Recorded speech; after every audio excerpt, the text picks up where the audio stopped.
Ya, jadi kita masuk di modul 5, gorong-gorong. Untuk modul yang akan diajarkan sebelum ETS ini akan sampai dengan modul 6. Jadi modul 6 itu ya talang dan sifon itu yang akan kita pelajari di pertemuan selanjutnya. Jadi untuk gorong-gorong, nah gorong-gorong ini adalah bangunan yang dipakai untuk membawa aliran air, saluran irigasi atau pembuang. Jadi bisa saluran pembawa, bisa saluran pembuang, melewati bawah jalan air lainnya. Jadi misalkan di situ sudah ada saluran, tapi butuh mengalirkan saluran lain, jadi bisa salurannya ditumpuk, yang satu jadi saluran terbuka, yang satunya lagi jadi saluran di bawahnya sebagai gorong-gorong. Lalu bisa juga dipakai untuk melewati bawah jalan, jadi seperti ada di gambar itu gorong-gorong yang dipakai untuk melewati bawah jalan, atau bawah jalan kereta api. Jadi rel kereta api di atasnya, di bawahnya ada gorong-gorong. Kenapa dipakai gorong-gorong? Karena ketika memang sudah ada jalan, kita tidak bisa merubah jalan tersebut untuk bisa kita gunakan saluran di jalan tersebut gitu ya. Maka mau tidak mau harus digunakan gorong-gorong supaya jalan atau rel kereta api tersebut tetap bisa ada dan saluran kita juga tetap bisa mengaliri air dari hulu ke hilirnya. Nah, contohnya gorong-gorong di sini ada di gambar ini. Jadi ini gambar denahnya dari atas gitu ya. Jadi di atas ini ada 3 ruas jalan. Yang 1, 2, dan 3. Ya. Jadi ini jalannya. Lalu di bawahnya ini ada gorong-gorong. Jadi ketika dia masuk, lalu airnya mengalir menuju keluar ke saluran selanjutnya. Jadi ketika ada jalan di atasnya, di bawahnya ini bisa dibuat gorong-gorong. Bentuknya juga beraneka ragam, jadi gorong-gorong ini tidak hanya persegi, tapi juga ada yang lingkaran, seperti pada gambar ini.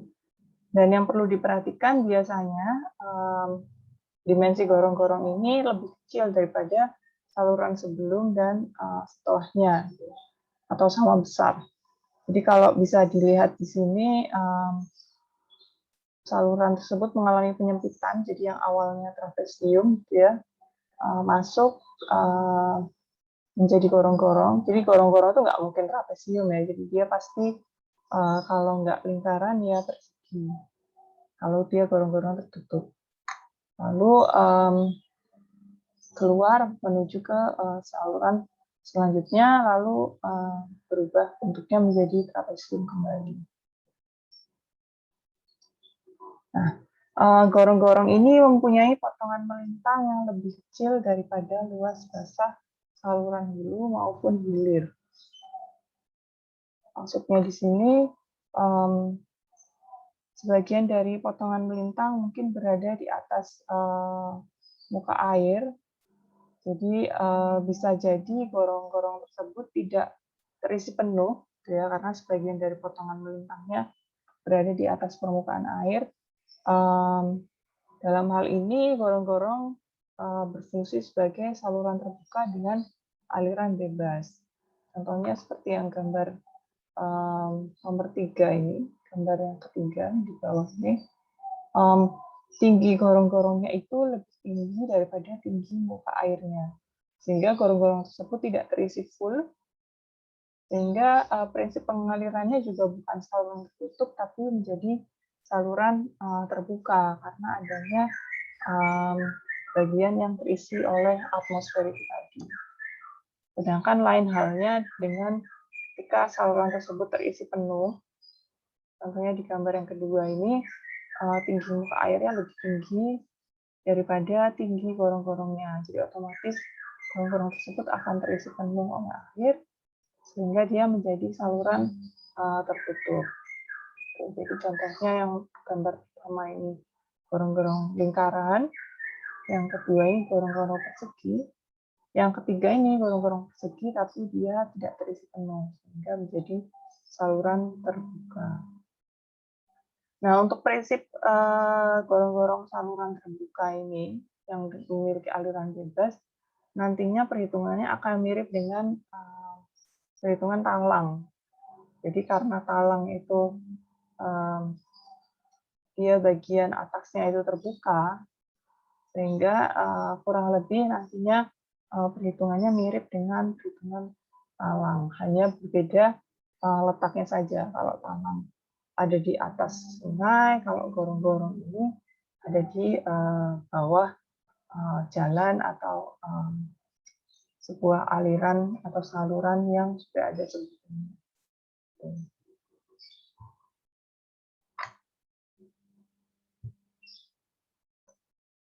Pada gorong-gorong aliran bebas, contohnya yang di gambar ketiga tadi, benda-benda yang hanyut dapat lewat dengan mudah, tetapi biaya pembuatannya umumnya lebih mahal dibandingkan dengan gorong-gorong tenggelam. Dalam hal gorong-gorong tenggelam yang terisi penuh tadi, seluruh potongan melintang berada di bawah permukaan air. Biaya pelaksanaannya cenderung lebih murah, tetapi bahaya tersumbatnya lebih besar karena terisi penuh itu tadi. Jadi kedua-duanya memiliki plus dan minus.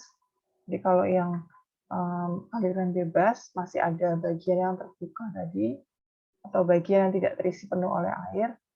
Ini benda-benda hanyut dapat lewat dengan mudah sehingga tidak mudah tersumbat gitu ya. Sedangkan untuk yang terisi penuh itu lebih mudah tersumbat dibandingkan dengan gorong-gorong yang alirannya bebas. Jadi nanti ketika kalian menentukan gorong-gorong kalian itu alirannya bebas atau tidak, kalian bisa lihat dari tinggi muka airnya. Jadi ketika tinggi muka air di saluran kalian ternyata lebih tinggi daripada tinggi gorong-gorong kalian, atau tinggi atau diameter gorong-gorong kalian, jadi bisa pakai persegi, bisa pakai lingkaran. Nah, kalau lebih tinggi berarti gorong-gorong kalian termasuk gorong-gorong tertutup. Nah, kan kalau lebih rendah berarti gorong-gorong kalian termasuk gorong-gorong terbuka, yang mana tidak terisi dengan penuh. Ini contoh dari sebuah ini ya, apa namanya, denah sebuah saluran. Jadi ini saluran yang berbentuk trapesium. Lalu di sini saluran tersebut melewati sebuah jalan, mungkin ya di atasnya ada jalan, sehingga dia berubah bentuknya menjadi persegi. Jadi yang awalnya trapesium jadi persegi karena dia menjadi gorong-gorong di sini. Lalu setelah gorong-gorongnya selesai, dia berubah menjadi bentuk semula trapesium lagi.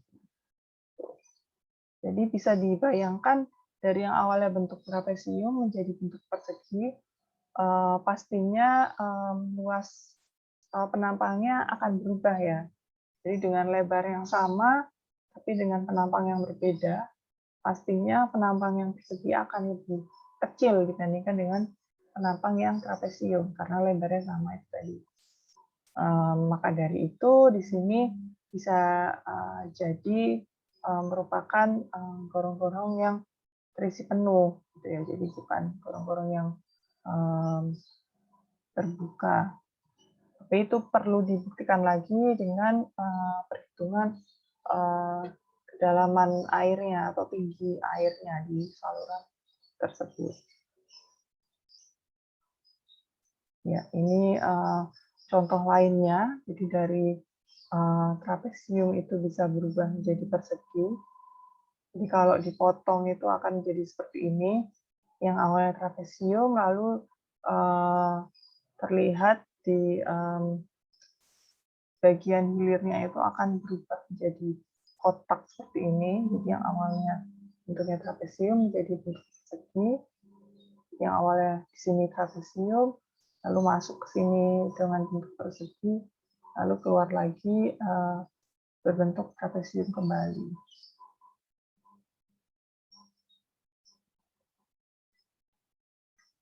Nah, karena alasan pelaksanaan, maka antara gorong-gorong pembuang silang dan gorong-gorong jalan ini harus dibedakan.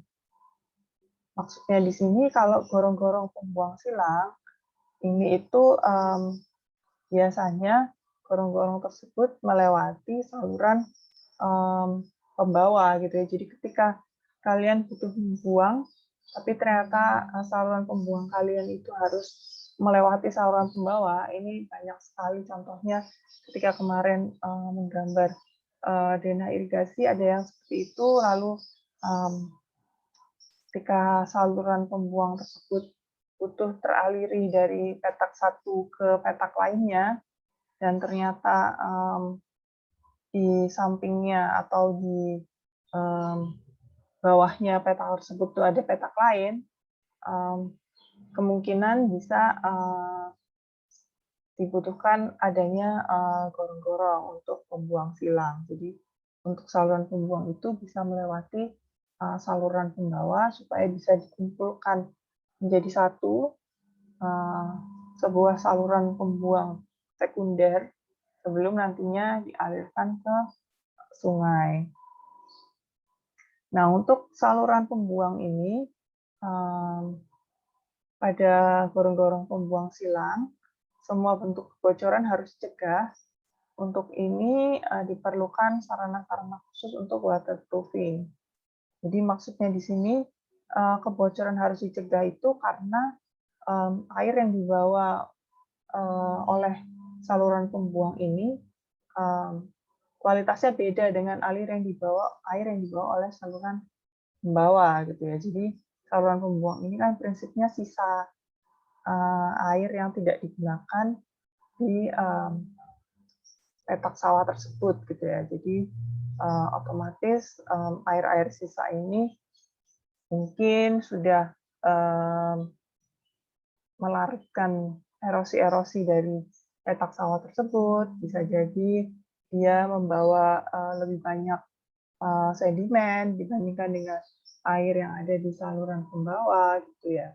Sehingga harus dicegah kebocorannya supaya nantinya air dari saluran pembuang ini tidak mengkontaminasi saluran pembawa yang berada di bawahnya atau mungkin di atasnya. Selain itu ada gorong-gorong yang digunakan sebagai gorong-gorong jalan. Ini yang kalian gunakan di tugas besar kalian. Jadi di mana saluran kalian memotong jalan, di situ kalian menggunakan gorong-gorong. Gorong-gorong jalan ini harus mampu menahan beban berat kendaraan karena di atasnya akan dilewati oleh kendaraan karena merupakan fungsi jalan. Lain halnya dengan ketika menggunakan gorong-gorong untuk saluran pembuang, di atasnya ada saluran pembawa, otomatis tidak akan dilewati oleh jalan ya, karena cuma mengalirkan air aja saluran pembawa. Jadi kalau gorong-gorong yang digunakan di jalan, gorong-gorong jalan ini harus mampu menahan beban berat kendaraan. Nah, untuk dimensi gorong-gorongnya tersebut bisa dilihat di gambar ini, di sketsa ini. Jadi terlihat sekali perbedaan antara dimensi saluran dan dimensi gorong-gorongnya ya. Jadi saluran kalian tuh yang trapesium ini, lalu kalian ingin membuat gorong-gorong di bagian itu, bagian di mana di atasnya ada jalan, di sini contohnya. Nah, sehingga kalian butuh mendesain gorong-gorongnya. Untuk bentuk gorong-gorongnya itu dibebaskan ya, setahu saya. Jadi kalian bebas memilih antara persegi atau lingkaran atau bundar ini. Jadi yang atas ini contohnya lingkaran, yang bawah ini contohnya persegi. Jadi kedua-duanya dimensinya pasti lebih kecil dibandingkan dengan dimensi saluran hulu dan hilirnya. Jadi ketika saluran tersebut melalui gorong-gorong akan menyempit, lalu akan kembali ke dimensi saluran sebelumnya di bagian hilirnya. Jadi mau bentuknya lingkaran atau persegi, pasti akan lebih kecil dibandingkan dengan saluran sebelum dan setelahnya.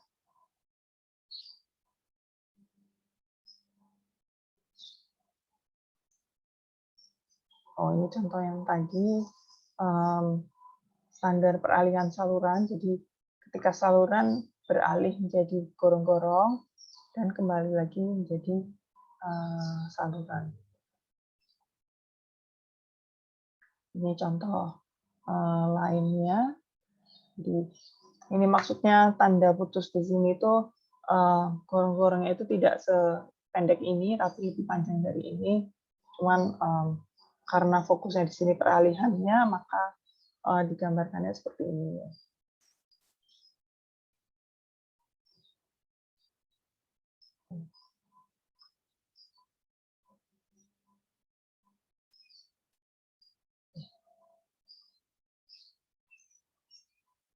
Bentar. Oh ya benar.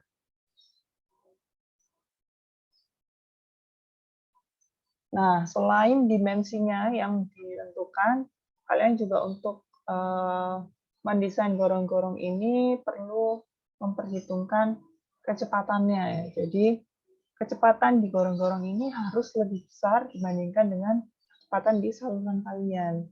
Sehingga untuk tujuan perencanaan ini, jadi karena dimensinya yang lebih kecil, maka hal tersebut harus dikompensasi dengan kecepatan yang tinggi, supaya debit yang lewat masih bisa sesuai dengan debit yang seharusnya. Gitu. Jadi karena prinsip Q sama dengan V kali A, lalu ketika Q-nya tetap, tapi A-nya mengecil, otomatis V-nya yang harus diperbesar.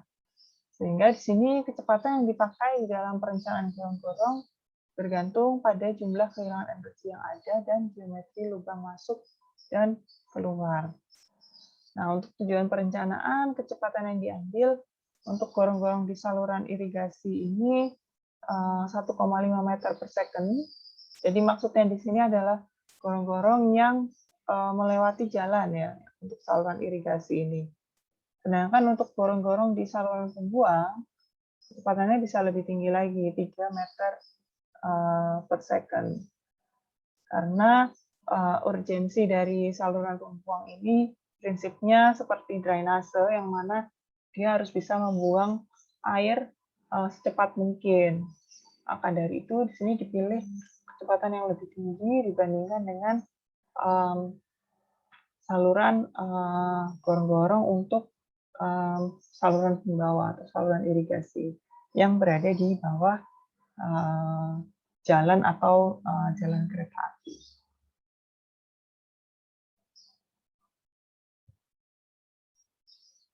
Nah, untuk ukuran standarnya, ketika kalian menggunakan pipa, ukuran pipa beton standar ini ada diameter minimumnya dan diameter maksimumnya. Jadi ketika dibutuhkan lebih besar dari diameter maksimumnya, maka berarti kalian butuh lebih dari satu gorong-gorong gitu ya. Jadi seperti yang digambar tadi, kalian bisa juga menggunakan dua lingkaran gorong-gorong ini, dua buah gorong-gorong ini, jika memang saluran kalian lebar sekali ya. Jadi misalkan lebar salurannya itu 3 meter. Nah, gorong-gorongnya kan nggak ada nih yang 1,5 meter, ataupun yang diameternya 3 meter, ataupun yang diameternya 2 meter juga nggak ada. Sehingga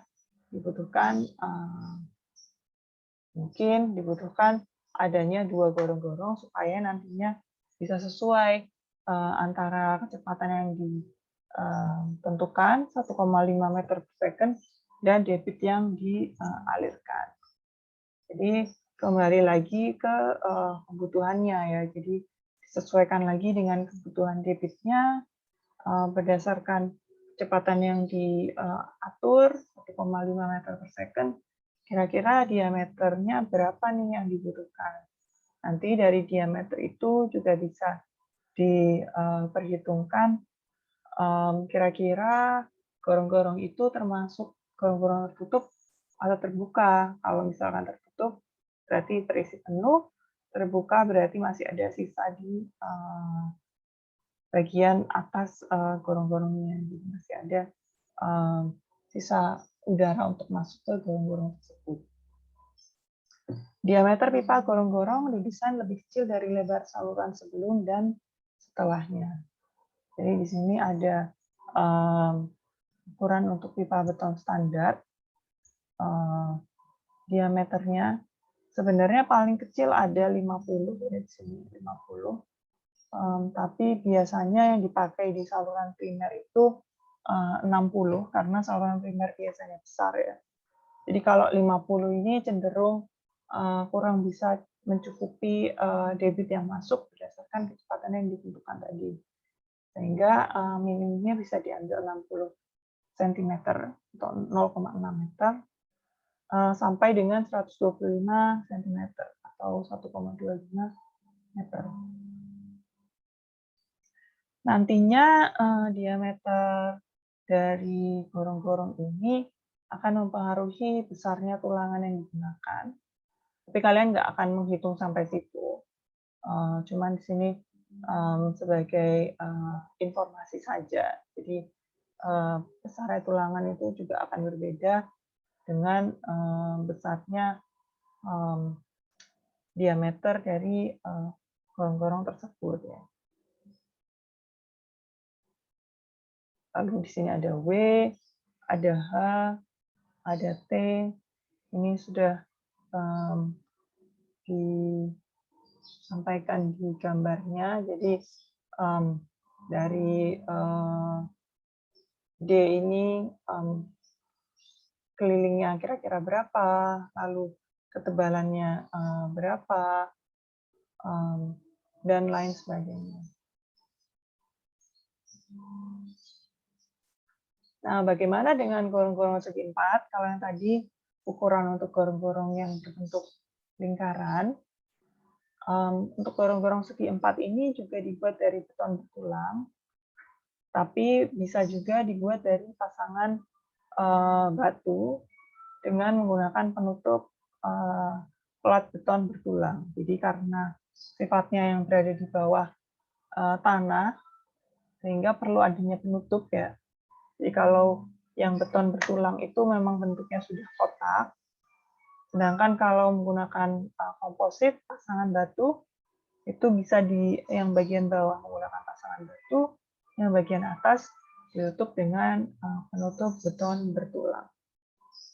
Jadi kembali lagi ke kalian, ini juga bebas menggunakan material yang mana, antara beton bertulang atau komposit antara pasangan dan beton bertulang, lalu antara bentuknya lingkaran atau segi 4 itu juga bebas kalian yang menentukan. Untuk yang lingkaran itu tidak bisa menggunakan pasangan batu ya. Jadi untuk yang lingkaran materialnya memang beton bertulang, jadi tidak ada pilihan lain selain itu. Namun untuk yang segi 4, kalian bisa memilih antara pasangan dan beton atau beton bertulang saja.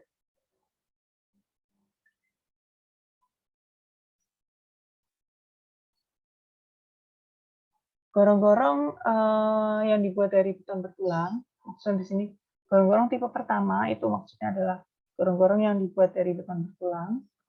Ini digunakan untuk debit yang besar atau bila yang dipentingkan adalah gorong-gorong yang kedap air. Jadi ketika debitnya besar atau ketika kalian butuh gorong-gorong tersebut kedap air, contohnya di saluran pembuang itu tadi ya, di gorong-gorong sebagai saluran pembuang, ini lebih cocok digunakan beton dengan material gorong-gorong dengan material beton bertulang. Sedangkan gorong-gorong dari pasangan batu dengan pelat beton bertulang ini cenderung lebih kuat dan pembuatannya juga cenderung lebih mudah. Biasanya digunakan di tempat-tempat terpencil atau desa-desa kecil. Ini sangat ideal digunakan karena tidak perlu memindahkan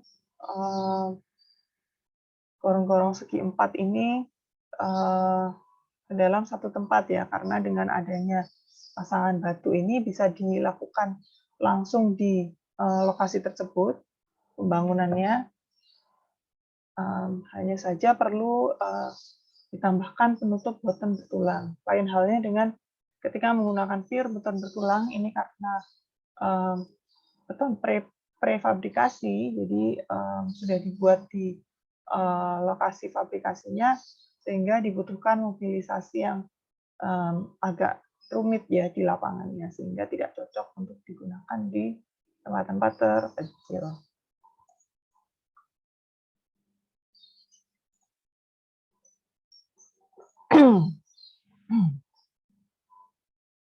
Kehilangan tinggi energi untuk gorong-gorong yang mengalir penuh. Jadi adanya kehilangan tinggi energi ini nantinya akan mempengaruhi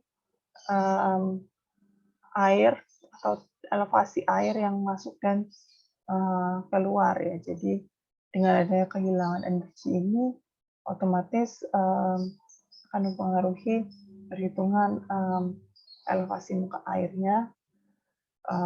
Dengan adanya gorong-gorong yang pendek, jadi contohnya di sini yang dimaksud dengan gorong-gorong pendek itu yang panjangnya kurang dari 20 meter, di mana pastinya gorong-gorong yang kalian gunakan di tugas besar ini adalah termasuk gorong-gorong pendek semua ya. Jadi karena gorong-gorongnya hanya mengalirkan air yang melewati suatu saluran yang melewati suatu jalan, jadi panjang gorong-gorongnya otomatis disesuaikan dengan lebar jalannya, maka pasti lebih kecil dari 20 meter. Maka bisa digunakan rumus ini, jadi Q sama dengan mu kali A di akar 2G dikalikan dengan Z. Nantinya Z-nya dapat diketahui berdasarkan debit yang masuk dan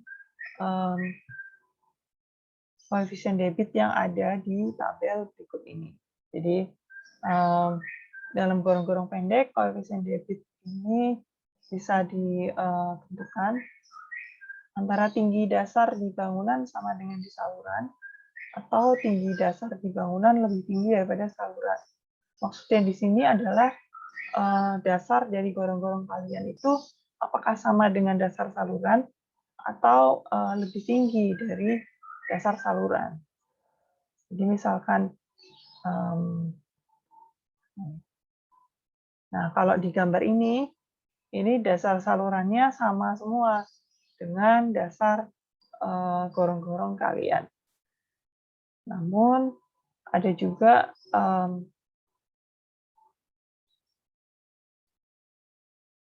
di sini ada contoh di mana dasar salurannya itu berubah ya. Jadi ketika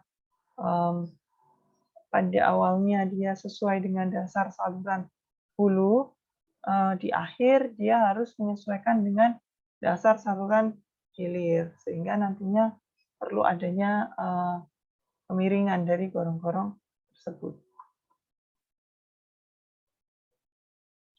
Kalau misalkan salurannya itu lebih tinggi dari, gorong-gorongnya itu lebih tinggi dari dasar salurannya, jadi di sini contohnya ketika dia lingkaran, jadi dia lebih naik sedikit dibandingkan dengan dasar dari saluran hulu dan hilirnya. Sehingga nantinya air yang keluar dari gorong-gorong tersebut, kalau gorong-gorong tersebut lebih tinggi daripada saluran, akan ada terjunan sedikit di hilirnya. Nah, ketika dasar saluran tersebut sama dengan dasar gorong-gorongnya, maka perlu dilihat juga bentuk gorong-gorongnya seperti apa, apakah gorong-gorongnya termasuk segi 4 atau termasuk gorong-gorong bulat. Nantinya mu-nya akan mengikuti hal tersebut. Lalu di sini ada tinggi dasar di bangunan lebih tinggi daripada di saluran. Ini perlu dilihat untuk dari gorong-gorongnya, antara gorong-gorongnya itu di ambang dengan di sisinya. Jadi misalnya di sini adalah ambang ini ketika dia masuk, lalu sisi ini ketika dia keluar ya. Jadi ketika masuk dan keluar itu sama-sama segi 4, maka mu-nya bisa ditentukan 0,72. Lalu ketika bulat itu mu-nya bisa ditentukan 0,85.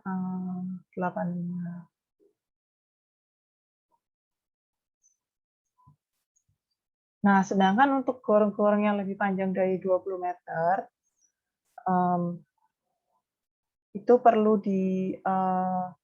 adanya perhitungan yang lebih teliti. Sehingga kehilangan energinya perlu dihitung berdasarkan kehilangan energi masuk, kehilangan energi akibat gesekan, dan adanya kehilangan energi ketika dia keluar dari si gorong-gorongnya. Jadi ketika dia lebih panjang daripada 20 meter, maka digunakan rumus-rumus ini untuk menghitung kehilangan energinya.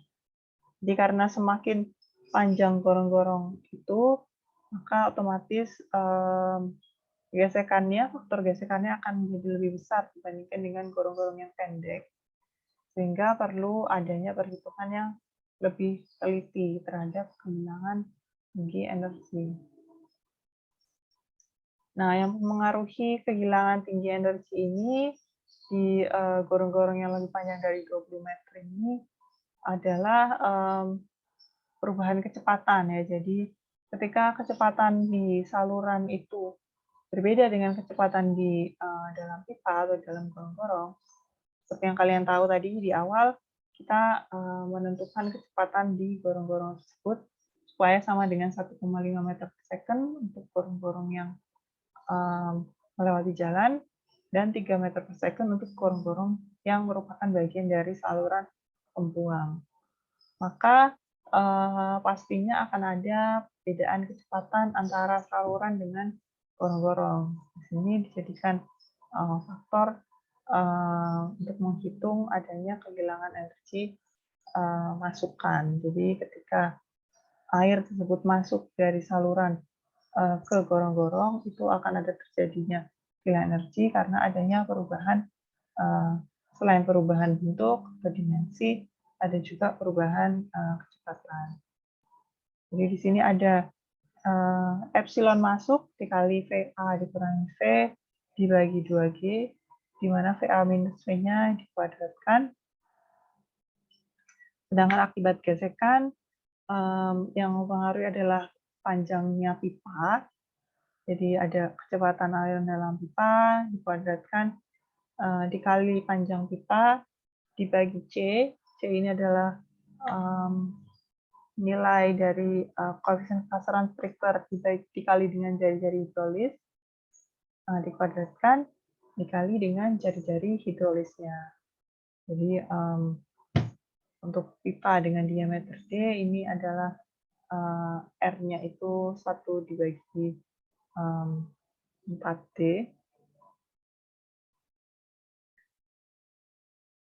Untuk nilai epsilonnya, jadi untuk delta H masuk, itu epsilon masuk. Kalau delta H keluar, itu epsilon keluar. Sehingga nantinya kehilangan energinya akan ditotal kehilangan energi masuk, kehilangan energi akibat gesekan, dan kehilangan energi keluar. Nah, bentuknya akan seperti ini. Jadi kalau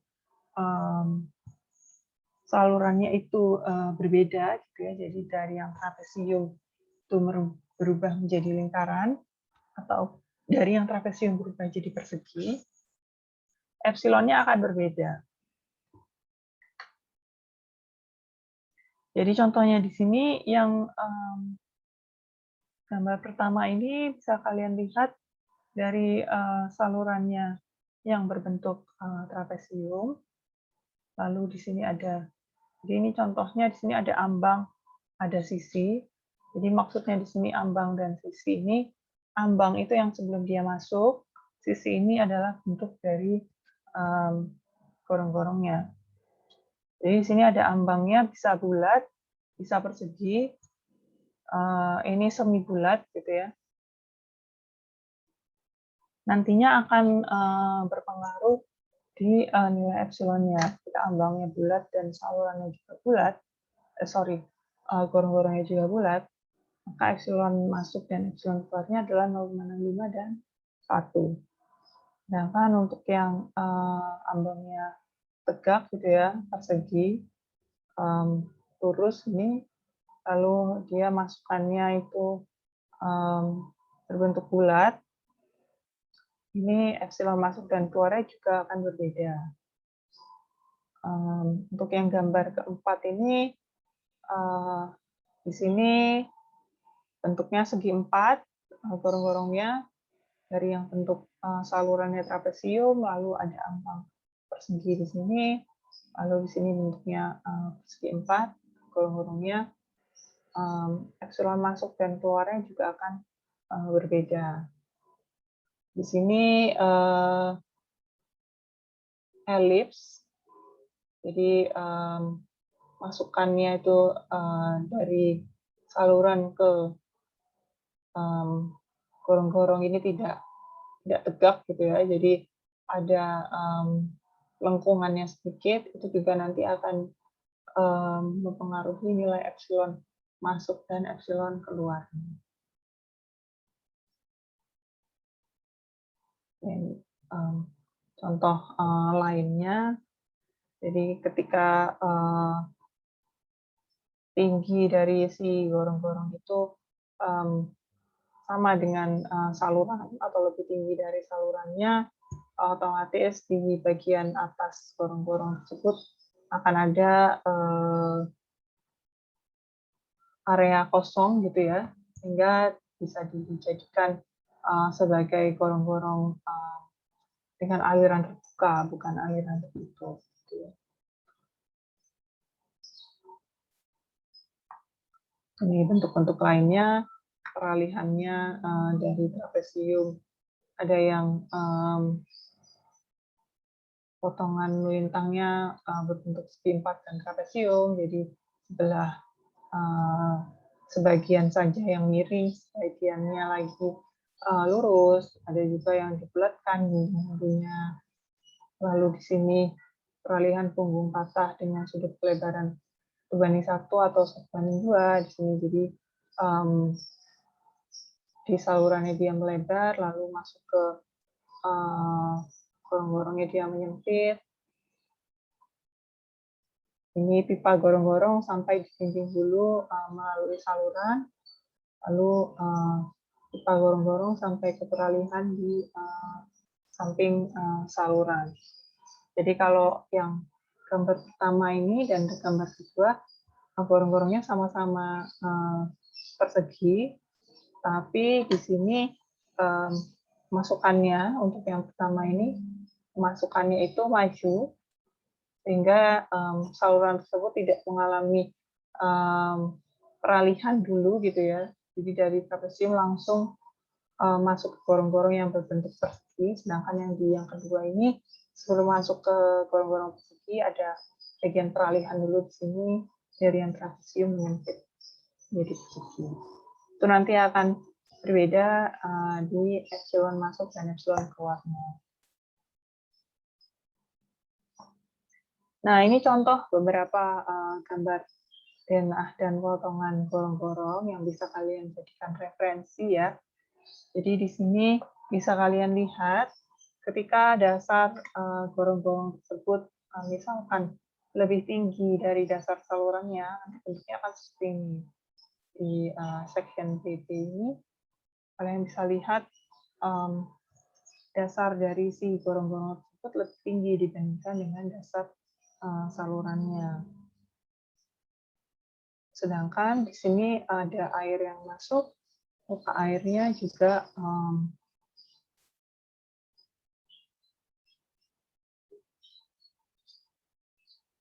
di salurannya muka airnya ini lebih rendah dibandingkan dengan tinggi gorong-gorongnya, sehingga di sini bisa kalian simpulkan, oh ini termasuk gorong-gorong aliran terbuka karena gorong-gorongnya tidak terisi penuh.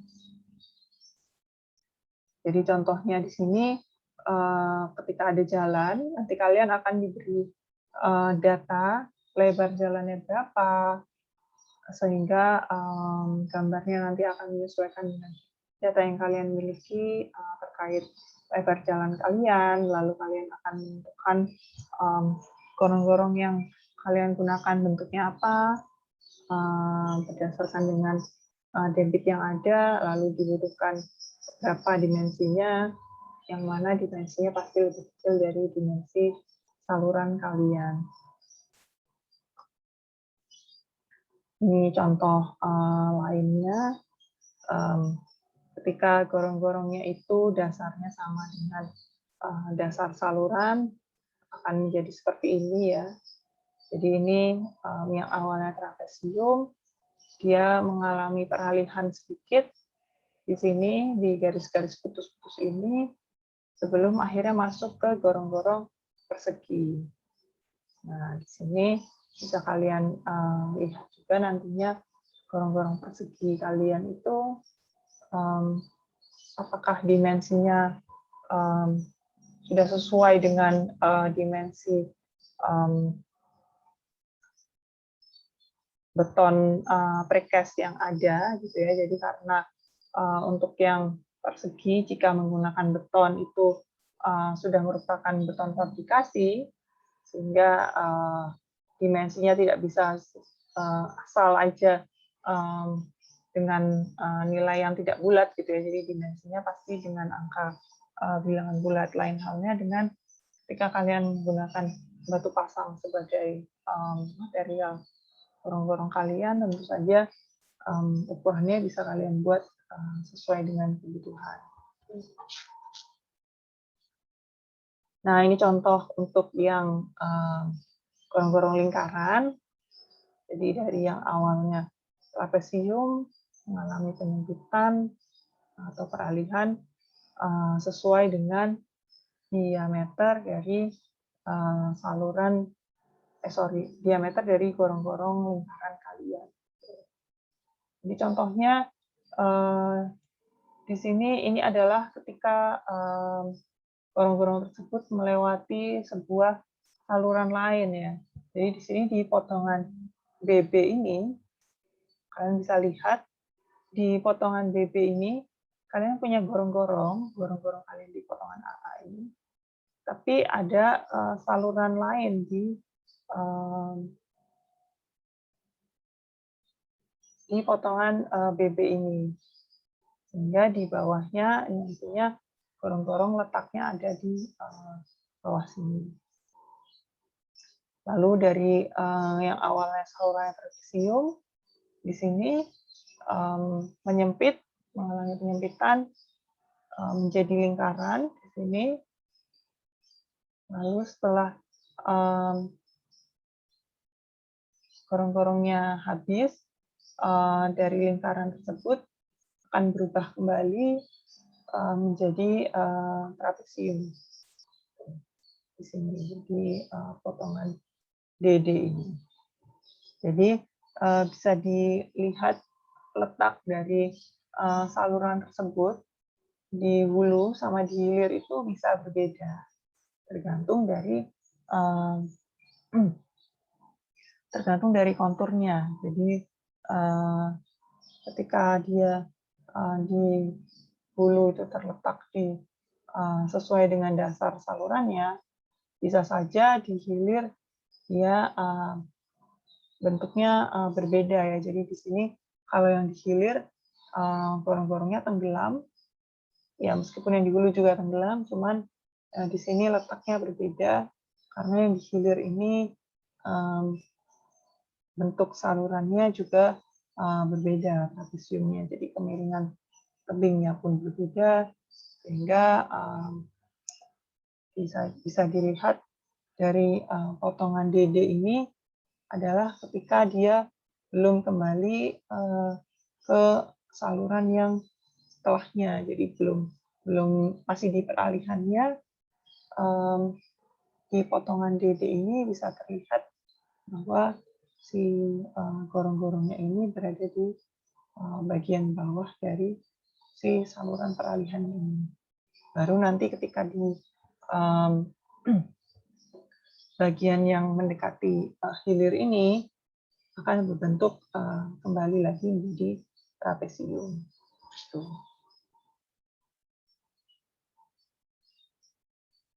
Nah, untuk gorong-gorong materinya sudah selesai. Jadi saya harap kalian bisa menggunakan contoh-contoh yang sudah disampaikan di sini untuk bisa mendesain gorong-gorong kalian. Meskipun masih lama ya pendesainan gorong-gorong itu, masih di tugas 3 kalau nggak salah, masih di 2 minggu lagi. Namun kurang lebih seperti itu penggunaannya. Yang perlu dihitung itu selain dimensi, juga perlu diperhatikan kehilangan energinya gitu. Jadi untuk dimensi itu harus disesuaikan dengan debit dan kecepatannya. Selain itu perlu juga dihitung kehilangan energinya ketika dia masuk dan keluar serta di dalam gorong-gorong. Baik, mungkin dari kalian ada pertanyaan mengenai materi hari ini atau mengenai tugas besar, bisa disampaikan.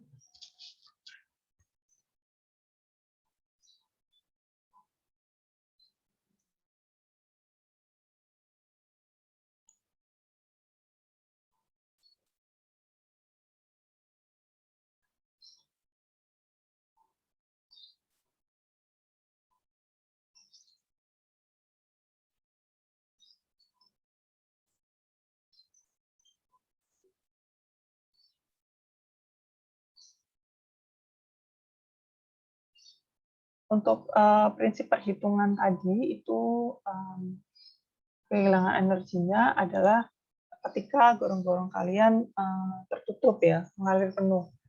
Karena nantinya ketika dia tidak mengalir penuh, prinsip perhitungannya seperti talang, yang mana untuk materi talang ini akan disampaikan di pertemuan selanjutnya di hari Rabu nanti. Jadi untuk yang kehilangan energi yang ini itu adalah ketika gorong-gorong tersebut teraliri penuh atau ketika tinggi air di saluran itu lebih tinggi dari kedalaman gorong-gorongnya.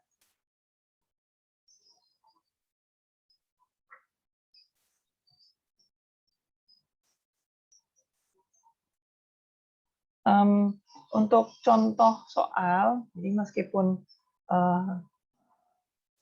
di sini kalian lebih menerapkan